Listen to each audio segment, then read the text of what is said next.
micrófono. ¿Ahora? Ahora se escucha mucho. No, digo, por supuesto empiezo agradeciendo la invitación del Lincoln y todo el equipo de Cintia, y además contarles que somos un muy buen ejemplo de buenas prácticas, porque intercambiamos información, conocimiento, y estamos obviamente trabajando en la misma dirección, digamos, complementariamente, cosa que siempre es una buena noticia. Yo, por otra parte, la verdad los felicito por los avances del trabajo, y también en el mismo sentido creo que porque empieza a visibilizar tal vez una perspectiva distinta de la que veníamos trabajando, sobre todo esta mañana y ayer, que era mucho más sobre la profundización en casos. La perspectiva que están poniendo sobre la mesa ustedes es la del escenario global, nacional, que es la misma con la que venimos trabajando nosotros. También quiero aclarar en este sentido que no me gusta no quiero ponerme a ver el vaso ni medio vacío, ni esta cosa de pareciera que uno lo va a ver medio vacío, porque un poco las cosas que les voy a contar no tienen tanto que ver con los ejemplos exitosos, sino un poco me refiero, Eduardo, obviamente uno tiene conocimiento de todos los casos que más o menos conocemos los que estamos en estos temas, pero la obligación nuestra es un poquitito mirar cuál es el escenario nacional y en qué espacio nos estamos moviendo. En ese sentido no tenemos la misma perspectiva tan generalizada de buenos casos. Sí coincido con una perspectiva de una agenda que se va instalando cada vez más, con más vigor en materia de planificación y en materia de necesidad de incorporar instrumentos. Pero bueno, voy a pasar a contarles esto, decía un poco el de enfoque.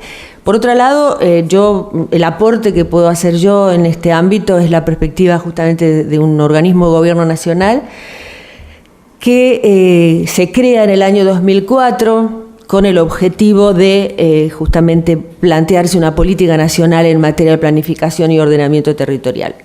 Después de 30 años de ausencia absoluta de que el Estado se ocupe en materias de esta naturaleza. A partir de, obviamente, se plantea unos lineamientos políticos básicos, obviamente afines con los lineamientos de política de desarrollo e inclusión que plantea el gobierno, comienza en el año 2003, y se plantea un proceso de planificación en un sentido incremental con sucesivos avances. En ese sentido, el primer trabajo que se realiza finalmente se publica en el 2008, comprende un trabajo hecho con el conjunto de representantes de las provincias, y lo que básicamente aporta que fue el origen de la convocatoria, es una visión de cada provincia sobre el modelo deseado de su territorio que deviene en un análisis global para todo el país, cuál es el modelo de territorio que tenemos actualmente y cuál es el modelo al que se aspira. Y fundamentalmente creo que el resultado de esta etapa de trabajo es haber puesto en agenda, volver a poner en agenda y en jerarquía la planificación del territorio como materia, que supuso una mejora en el posicionamiento inclusive de los organismos de planificación a nivel provincial en todo el país.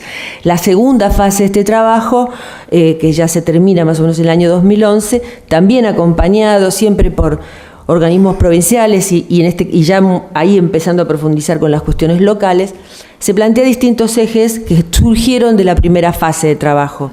Entre ellos, por supuesto, cuestiones relativas a la inversión en infraestructura a nivel nacional, cuestiones relativas a los procesos de integración regional. En lo que atiende específicamente a la materia que nos ocupa, hay tres ejes fundamentalmente que yo creo que son los que nos permiten, nos han permitido, digamos, afirmar hipótesis iniciales y en todo caso convertirlas en reflexiones o lineamientos. Las tres ejes de trabajo que conjugan y que se han conjugado para conocer mejor la cuestión urbana en la Argentina son el trabajo realizado en un programa que es uno de los libros que está en esta publicación, que denominamos Argentina Urbana, en donde nos abocamos a trabajar, conocer el sistema urbano nacional. Un segundo eje que tuvo que ver con todo el trabajo desarrollado en torno de la redacción y los posteriores foros del proyecto de ley nacional de planificación y ordenamiento territorial, y un tercer eje que tiene que ver con un programa de fortalecimiento que está en plena marcha a lo ancho del país y que la verdad que nos está dando a su vez un conocimiento bastante poroso y bastante en profundidad sobre cuáles son esas realidades. Yo voy a contarle un poquitito los resultados de esos tres ejes, porque me parece que concurren a fundamentar la visión que tenemos sobre esta problemática. El trabajo relativo al estudio del sistema urbano empieza con una primera fase que es la jerarquización del sistema en base obviamente a datos censales sobre los 850 ciudades y aglomerados que tienen reconocimiento de ciudades por parte del INDEC. Y una primera fase relativa, digamos, insisto, a toda la jerarquización y análisis del grado de centralidad más allá de la cuestión demográfica, fundada en el stock de infraestructura, stock de servicios de cada ciudad. Y una segunda fase muy coincidente metodológicamente con el abordaje que han hecho el equipo del DITELA, que es trabajo con una casuística. En este caso nosotros trabajamos con 10 ciudades distribuidas en distintos ejemplos de las distintas jerarquías, que analizaron primero los procesos de crecimiento-expansión, luego volcados de indicadores censales. También comenzamos alrededor del año 90 con una muestra de 20 años, en ese momento de 3 momentos, de 88, 2001, 2008. Y por último, un análisis de la composición de los tejidos de expansión. Ahí sí entramos ya con fotointerpretación a ver de qué forma, digamos, con qué composición de tejidos estaba creciendo. El resultado de esta primera fase, de estas 2 etapas de trabajo, digamos, nos dice, bueno, primero sí les voy a decir primero la primera, me parece más importante en relación a la cuestión de jerarquía. Cuando uno mira la composición jerárquica distribuida a lo ancho del país, lo que observa es, en primer lugar, digamos, que la única región que tiene una articulación multijerárquica es la región pampeana. El resto tiene enormes saltos de jerarquía entre las ciudades primadas y las ciudades de muy bajo nivel. Estas jerarquías, como ustedes habrán visto en el cuadro, no se los dije, son 7 básicamente. Buenos Aires se separa de todas, después las 4 grandes ciudades, y después lo que nosotros llamamos nodos regionales y subregionales. Si lo miramos en el anterior, si ustedes miran, las primeras 4 contienen el 82% de la población y son las que estructuran el sistema nacional. Las otras 700 que quedan, que son los que llamamos nodos microrregionales, son un tejido que es como una subbase, digamos, es como un segundo sistema que estructura el territorio por debajo de ese sistema de polarización.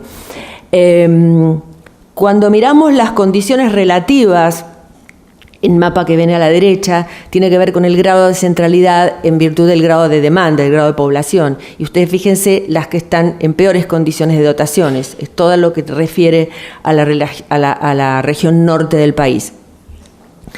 Con esto queremos decir que lo que es evidente es que las condiciones relativas de desarrollo de las ciudades están absolutamente ligadas a las condiciones históricas de sus regiones de pertenencia. Esto mismo después cuando miramos este otro mapa que tiene que ver, estos otros 2 gráficos tienen que ver con el crecimiento, las de la izquierda son las ciudades medias, las que podríamos llamar grandes y medias, y las siguientes son las pequeñas. Tampoco... El caso de las ciudades medias, si bien falta que lo estudiemos en más detalle, tampoco refleja los patrones característicos que se plantea que hoy son las que más crecen. Obviamente, en términos absolutos, sí, vamos a decir que el crecimiento de las ciudades medias y grandes, si hoy la media de crecimiento nacional es poquito más del 10%, ustedes fíjense en los indicadores, las que están creciendo por encima de la media no son las pampeanas, son ciudades que tienen que ver con las migraciones y el comportamiento de los mercados de trabajo regionales, enclaves petroleros. La verdad es que es un dato como para... Y las pampeanas, por el contrario, están estancadas, más cercanas a la media nacional. Sin embargo, cuando miramos el mapa de las pequeñas, el gráfico de las pequeñas, las que están son las que más crecen decididamente, obviamente no en peso absoluto, y están distribuidas nuevamente, fundamentalmente en la región norte del país. Y también, obviamente, ligada a economías de enclave. Cuando analizamos después ya al interior, digamos, estos 2 procesos de análisis lo que apuntaron fue a mirar, por un lado, cómo se comporta el sistema y por otro lado, desde el punto de vista de su estructura y por otro lado, cómo eran los procesos intrínsecos de producción urbana. En realidad, como les decía, estas son unas gráficas que sintetizan la metodología llevada a cabo. Lo que yo diría como síntesis es que si volvemos a hablar, en este caso, en esta imagen estoy mostrando una ciudad media, este es el caso de La Rioja, las ciudades medias y grandes, en una síntesis obviamente muy estilizada, yo diría que comparten el patrón de crecimiento ya, digamos, reconocido en toda la literatura, que es un patrón de crecimiento expansivo, a salto de mata y en baja densidad. Esa es la tendencia, obviamente mucho más aguda en las ciudades grandes, y con una más leve en ciudades que recién están empezando a metropolizarse. Lo que observamos es que las razones de estos crecimientos obviamente tienen que ver con comportamientos que son exógenos, no tienen que ver con la lógica intrínseca de las ciudades, sino con patrones de producción y consumo que son los que hoy están instalados, sobre todo en términos residenciales, con los mercados de trabajo regionales y obviamente con el comportamiento del mercado de suelo, que tampoco es local. Las ciudades pequeñas, como también comparten, más allá que tienen una situación totalmente distinta en términos de cuáles serían las causalidades, también comparten con las mayores todo esto, bueno, obviamente todo lo que decía ayer, que decía recién, que supone como característica, en el caso de las grandes, una dificultad muy grande para acceder al suelo urbano, procesos enormes de fragmentación urbana y de consumo de suelos de periurbano. Esto en las grandes y medias. Cuando vamos a las pequeñas, el lugar común también es la dificultad de acceso al suelo urbano. Es muy común en estos casos escuchar estos comentarios de aquí hay pobres pero dignos, ¿no? Ya está mucho más naturalizada la pobreza. Sin embargo, las razones que explican también esta carencia suelen explicarse en cuestiones que no tienen que ver con los mismos procesos, sino con procesos de orden regional. Por ejemplo, tenemos lo que comentaba el otro día, estoy ampliándolo un poco, el fenómeno de las ciudades cercadas por la explotación agropecuaria, ya sea forestal o agrícola, al que se agrega un otro fenómeno que tiene que ver actualmente con los cinturones de protección. Ustedes saben, sobre todo, que esto ya hace varios años que comenzó y cada vez se está intensificando más el tema de fijar áreas de protección de la fumigación con agroquímicos. Estas áreas que en un momento eran de 500 metros, hoy están siendo de 1500 metros, con lo cual empiezan a producir unos buffers muy notables, sobre todo en áreas de mucha densidad, digamos, en las regiones pampeanas muy productivas. Con lo cual empieza a haber un proceso de agrandamiento de los buffers y de constricción de zonas productivas que quedan entre los buffers, y además unos buffers que no están teniendo destino, con lo cual lo que están es propiciando aún más la expansión. O sea que es un fenómeno que pretende preservar, en todo caso, a la residencia del riesgo de los agroquímicos, pero por otro lado propicia situaciones a su vez de mayor expansión para tener usos alternativos. Otros casos notables también de conflicto con el tema del suelo tienen que ver, del acceso al suelo, tiene que ver con las ciudades turísticas o las ciudades, digamos, expuestas a procesos de crecimiento vertiginosos ligados a, por ejemplo, la explotación de hidrocarburos. Bien, estas son un poco las grandes líneas que observamos en el análisis geográfico. Voy a pasar allá un poco para no pasar de tema antes. Cuando miramos el aspecto institucional de estas ciudades, yo diría que la situación es absolutamente asimétrica en el conjunto del país porque tiene que ver con la organización federal. Nuestro agudo federalismo en este sentido supone que cada provincia tiene una organización distinta en términos de lo que es su ley orgánica municipal, lo que significa que en términos de recursos tienen situaciones distintas, en términos de autonomía tributaria, por supuesto, y además en términos de cómo se reparten los recursos coparticipables.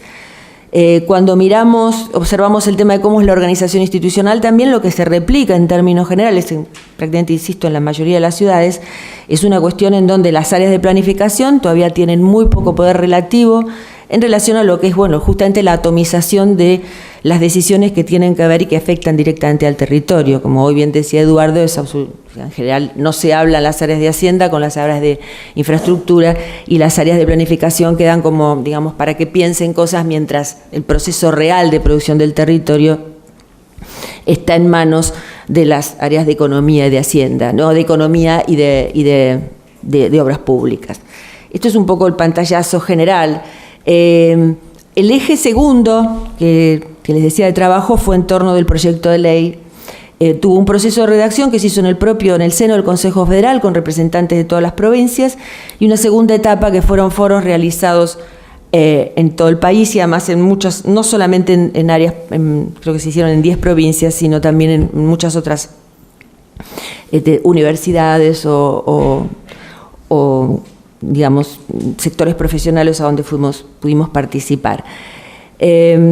A ver, yo la síntesis que podría decir de este proceso es, en primer lugar, que tuvo un gran apoyo, digamos, la iniciativa legislativa tiene un gran apoyo por parte de todo lo que son sectores técnicos y equipos de gobierno municipales y provinciales, con una gran conciencia de la necesidad de establecer algunos acuerdos básicos para el conjunto del país en relación a, digamos, a los procesos de desarrollo territorial. No así no tuvieron el mismo grado de participación en general los funcionarios políticos de las áreas de gobierno. El segundo eje es que en realidad hubo mucha presencia en todos los foros, por ejemplo, de todos los sectores que tienen una fuerte implicancia en los mercados de suelo y en las políticas de suelo, llámese abogados, escribanos, agrimensores, y obviamente desarrolladores inmobiliarios. En general, en todos los casos, hubo una fuerte oposición a la introducción de instrumentos. O sea, cuando pasábamos a analizar cuestiones del articulado de orden general, todo bien, pero cuando pasamos a incorporar y hablar de instrumentos específicos que estaban incluidos en el proyecto de ley, quiero decir que en la última versión se fueron, en general hubo discusiones bastante complicadas. O sea, la percepción es que esto es anticonstitucional y que sobre todo cualquier introducción, cualquier regulación de esta cuestión supone conculcar los derechos de propiedad. Digo, este es el escenario en general social con el que uno se encuentra. Yo quiero aclarar que el proyecto de ley, por otro lado, plantea un total respeto a la Organización Constitucional Argentina, en tanto en cuanto que se plantea fijar principios generales que se fundamenten la noción de suelo como recurso no solo económico, sino natural y social, y como un recurso agotable y escaso. A partir de ahí, digamos, se desarrolla en el articulado una serie de principios basados en esta noción, y reconociendo que la reglamentación de estos principios tiene que estar en manos de las provincias, por nuestra condición federal. A pesar de eso, digamos, hubo algunas reacciones, digamos, muy virulentas al respecto, y sobre todo, digo, la primera aparición en la prensa nacional que hubo un atisbo de aparición de la iniciativa, creo que fue el año pasado, mereció una tapa de La Nación con diputados de la oposición, los más importantes, planteando que el Estado Nacional quería avanzar con un proceso de expropiación de tierras. Digo, tuvo una reacción sumamente virulenta. Quiero decir con esto con qué realidad nos encontramos nosotros en este país a la hora de trabajar estos temas. Bien, el último eje tiene que ver con lo que les decía, el programa de fortalecimiento institucional. Este programa tiene varios ejes, pero los dos fundamentales que nos han nutrido mucho de conocimientos son el atinente a la capacitación, es un programa de capacitación de agentes de gobierno provincial y municipal, y un área de apoyo a proyectos. En general, en ambos casos yo les diría que los ejes de trabajo son, por un lado, el programa de capacitación se lleva adelante en convenio con universidades regionales, cosa que está suscitando un muy interesante debate entre, digamos, agentes de gobierno, digamos, provincial, local, académicos. Y los ejes de trabajo son no solo la capacitación en sí misma, sino la puesta en cuestión de cómo han sido las prácticas de planificación recientes y el intento de su superación para que se conviertan en herramientas de gobierno efectivas. Esto lo hacemos tanto en el programa de capacitación como en el apoyo a planes en general. También se plantean, primero, la participación de los 3 niveles de gobierno. En general trabajamos con proyectos microrregionales que incluyan cuestiones regionales, locales. O sea, aquí no aparece la participación de municipios, pero es muy, muy grande. Digamos, porque hay proyectos que de repente tienen 6 municipios adentro, depende de cada caso. Con una visión que intenta justamente incorporar las dinámicas interescalares y no solo locales. Y qué cosa que permite también el trabajo digamos, en cooperación de los 3 niveles de gobierno. Bueno, finalmente creo que esta escena es la que nos permite trabajar por ahí hoy, entender, digamos, la realidad del territorio en términos de posibilidades, en términos de maduración de sus prácticas de planificación y de la posibilidad de introducir instrumentos activos de planificación ligados a la fiscalidad. Y bueno, nos permite tener un diagnóstico ya no solo cuantitativo, sino bastante quali en este sentido. A ver, yo un poco lo sinteticé en relación a tres aspectos, digo, bueno, hablando de las políticas municipales en sí mismas, de las capacidades municipales y después lo que yo diría, lo que entendemos que nosotros son lineamientos de cómo seguir en adelante. En primer lugar, en relación a la cuestión de la planificación, a la realidad de cuáles son los antecedentes de planificación, quiero decir que hemos hecho un trabajo donde hemos recabado del orden de 600 planes, tomando como hito el retorno a la democracia. La verdad es que podemos decir que ha habido abundancia de planificación en este país, no ha faltado planificación. En todo caso, hay múltiples oficinas que ofertan, es uno de los problemas serios que hay, es que tenemos, por ejemplo, un Estado Nacional que es un ofrecedor de créditos de todo tipo, donde los organismos provinciales tienen oficinas especializadas para captar financiamiento externo y en realidad se reproducen planes de consultoría a cualquier cosa. Esto es un poco lo que se observa de los casos analizados. Ha habido mucha planificación testimonial, digamos, muy de declamación de principios, y sí aparece hay una última generación de planes que intentan incorporar, y se ve expresamente una voluntad de incorporación de instrumentos de política de suelo activos y no solo declamatorios. Si bien hoy por hoy se sigue reconociendo una muy baja aplicación de esas herramientas, esos instrumentos como herramienta de gobierno. Hay una buena serie también de planes que lo que hacen es hacen decálogos en donde aparecen los típicos, bueno, esto que digo, instrumentos urbanísticos copiados, en general de Colombia o de Brasil, en esta especie de manía que tenemos de comprar pack y repetirlo, ¿no? Obviamente, en la medida en que se incorporan, la consultoría por ahí incorporan instrumentos sin historicidad y sin una adaptación real y sin un vínculo real sin una apropiación por parte de los agentes reales de gobierno, obviamente quedan en los libros, en muchos casos, ¿no? Hay otro tema que también nos parece un tema de alerta, que es la cuestión de la extendida planificación urbana participativa. Hay también experiencias en este sentido que están intentando superarlo, que es la noción de que en realidad lo participativo es lo urbano, o sea, aquello que es objeto, merece la participación y la opinión, es el ejido urbano, y lo rural queda como afuera, que con lo que subyace un supuesto en realidad uno diría, bueno, está bien, lo local es materia opinable y lo rural, o lo periurbano, digamos, es materia de la decisión de agentes desterritorializados, digamos, como sucede, por ejemplo, en la enorme cantidad de municipios muy vinculados a la producción agropecuaria.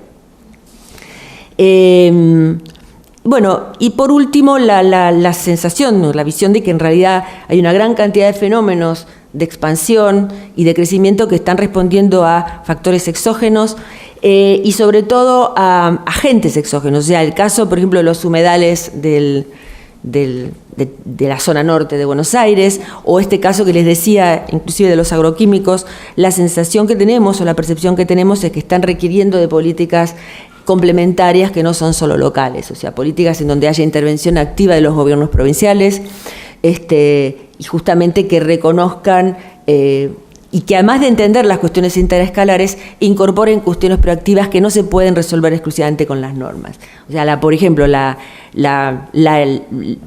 tasas de retorno enormes que tienen ciertos emprendimientos no se paran con las normas. El caso de los oasis de riego, bueno, que hay un compañero en Neuquén, el caso en Mendoza sucede lo mismo, en el Valle del Chubut está sucediendo lo mismo, o sea, el avance, por ejemplo, de la urbanización sobre zonas productivas requiere de intervenciones que no son exclusivamente locales, sino de políticas públicas de orden provincial, por lo menos.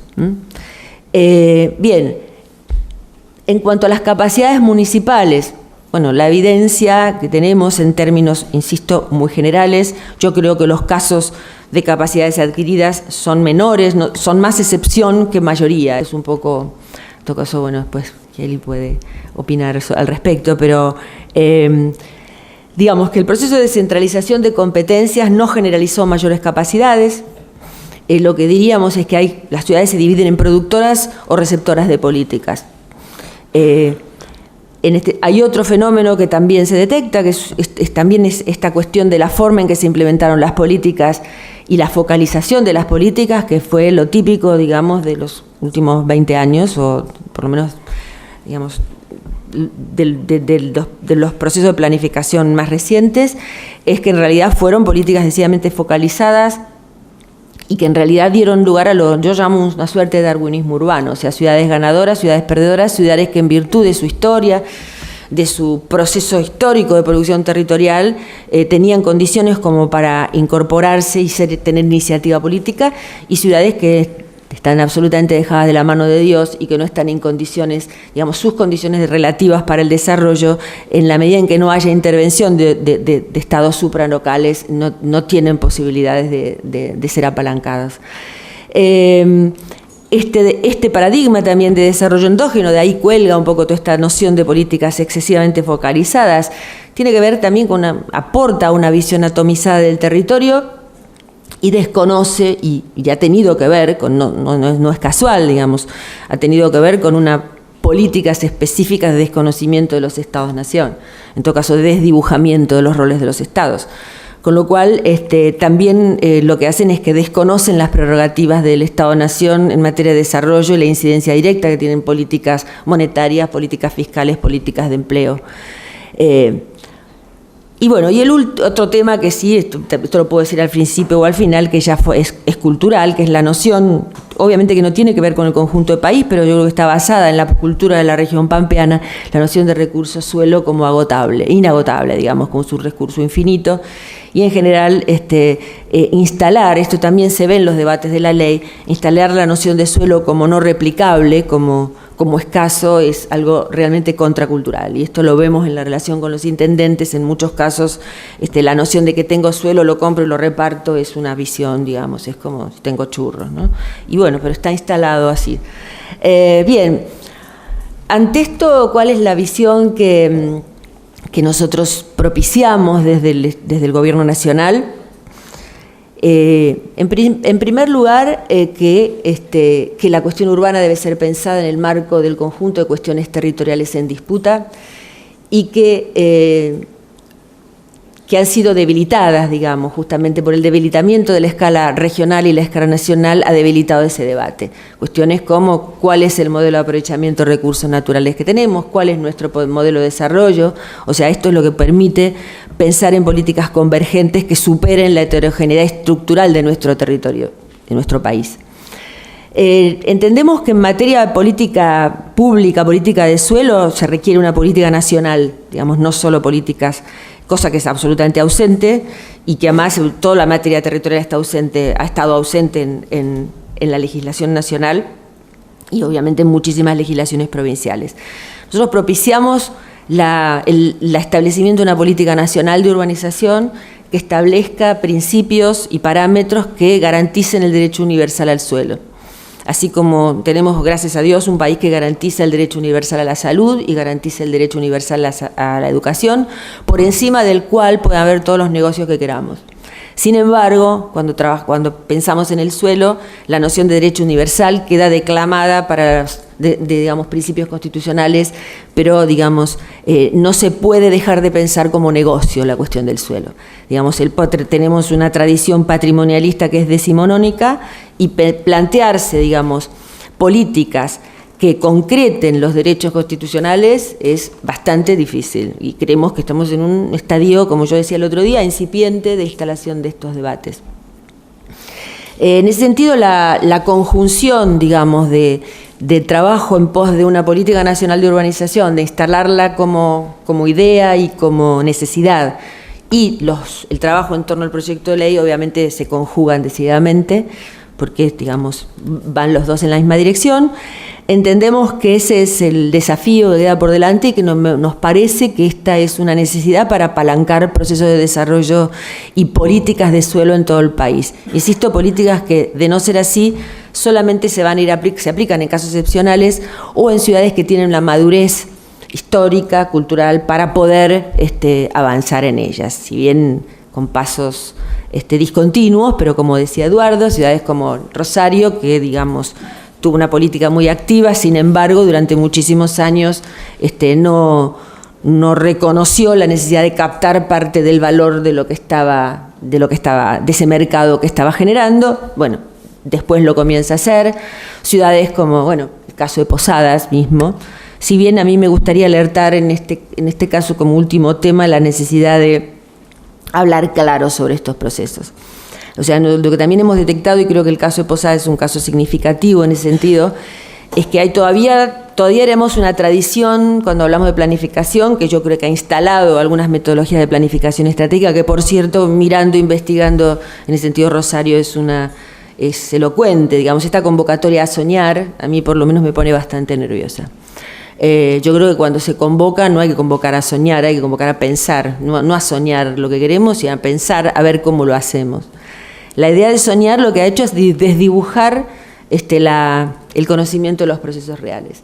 Entonces, cuando uno ve, por ejemplo, en un caso, insisto, Posadas, digamos, también repite la misma historia y empieza convocando a soñar, soñemos en el portal de la selva, y después, claro, por último, aplica una loable intención de banco de tierras y de captación de plusvalías y toda esta cuestión, y bueno, tiene como respuesta también insisto, entre la convocatoria a soñar y la aplicación del instrumento no hay transparencia de lo que pasó, no hay análisis de lo que pasó. O sea, es un caso en donde ha habido una captura brutal de renta diferencial por una historia que fue que el Estado Nacional invirtió sistemáticamente enormes cantidades de dinero que tuvo que ver con la obra de Yacyretá, la elevación de la cota, la construcción de la costanera, la relocalización de afectados.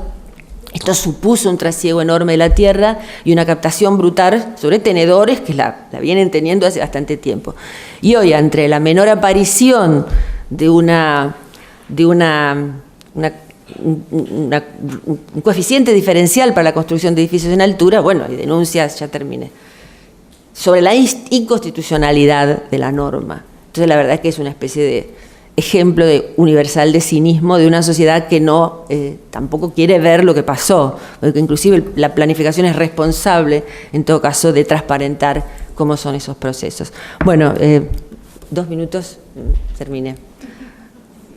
Por mi parte ya está.